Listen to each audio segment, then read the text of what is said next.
தமிழகத்தின் கொடைக்கானலில் கடந்த சனிக்கிழமை மாலையில் சுற்றுலா வேன் ஒன்று மலைப்பாங்கான சாலையில் இருந்து சறுக்கி விழுந்ததில் 12 மலேசியர்கள் காயமடைந்தனர். சென்னையில் உள்ள மலேசிய துணை தூதரகம் மூலம் வெளியுறவு அமைச்சு அனைத்து பயணிகளும் மீட்கப்பட்டு உடனடியாக மருத்துவ சிகிச்சை அளிக்கப்பட்டதாக தெரிவித்துள்ளது.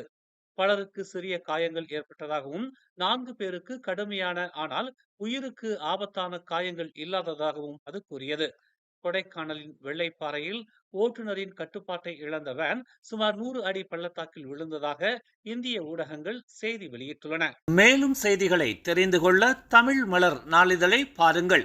உடனுக்குடன் செய்திகளை தெரிந்து கொள்ள தமிழ் மலர் இணையதளம், தமிழ் மலர் செயலி மற்றும் மலர் டிவி யூடியூப் சேனலை வலம் வாருங்கள்.